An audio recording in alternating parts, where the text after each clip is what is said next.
So in this video we are going to learn today the posterior cranial fossa.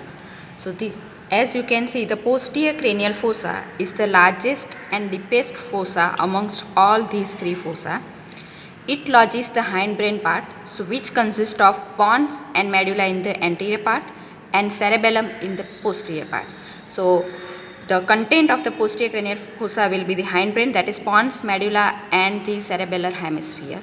Now the boundary of the posterior cranial fossa, anteriorly it is formed by the dorsum celli with the posterior clinoid process and the superior border of petrous temporal bone.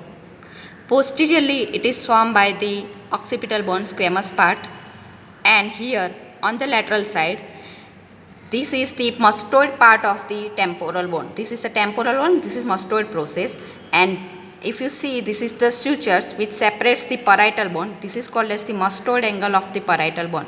So the lateral boundary will be by the mastoid part of the temporal bone as well as the mastoid angle of parietal bone and the squamous. This will complete the boundary. Now coming to the floor of the posterior cranial fossa. So it will be divided into the median area and the lateral area. The median area will be the sloping area in front over here, over this larger opening, is called as the clivus, which is actually the junction of the sphenoid bone and the occipital bone. So this is also called as the basio-occiput. Then behind that there is a larger opening which is called as the foramen magnum. Now you can see when we turn it back, the foramen magnum on either side is bounded by the occipital condyle. So it will make this anterior part narrow. Posterior to the foramen magnum, the squamous part of the temporal bone, which has in the middle a projection that is called as the internal occipital protuberance. Externally you can see the external occipital protuberance, internally there is an internal occipital protuberance. From internal occipital protuberance we can see a sharp crest going towards the foramen magnum, and once it reaches towards foramen magnum it will diverge. So this is the crest is called as internal occipital crest, and the diverging ala along with the foramen magnum, this one is called as the Vermeon fossa. On either side of this internal occipital crest there is a deep fossa which lodge the cerebellar hemisphere, which is a part of the squamous temporal bone. On the lateral area of the posterior cranial fossa is formed by the posterior surface of petrous temporal bone, mastoid part of the temporal bone and mastoid angle of parietal bone with the squamous temporal bone. This area, the sloping area over here, which is called as this clivus, which is the junction of the sphenoid, body of sphenoid with the occipital bone. So it is also called as basio-occiput. This occipital bone part is separated from the petrous temporal bone by the petro-occipital fissure, which lodges the inferior petrosal sinus.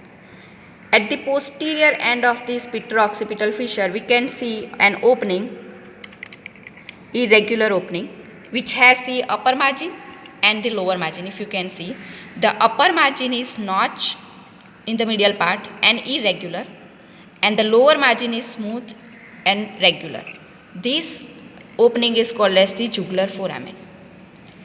Now coming to the posterior surface of the petrous temporal bone, it will have the one opening over here which is called as the internal acoustic meatus. This will lead towards the inner ear. As you know, here there is an opening that is called as external acoustic meatus.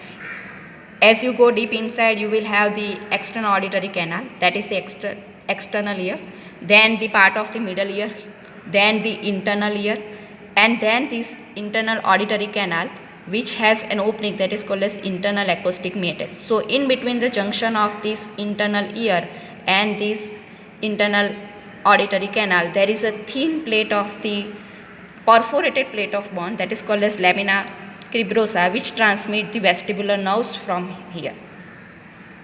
Then next to that, a very thin slit of opening will be there, that is called as the aqueduct of vestibule, which is not clearly properly seen here, but a very thin slit of opening which is present over here is called as the aqueduct of Sylvius. Then opposite to this arcuate eminence here there is a depressed area that is called as the subarcuate fossa. Now from the mastoid part of the angle, mastoid process of the temporal bone, we can see inside a continuation of the transverse sinus. On either side of internal occipital protuberance, there is a deep sulcus on either side, both sides.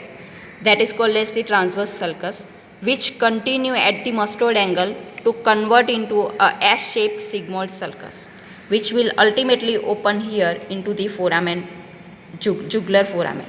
So we can see the sigmoid sulcus over here.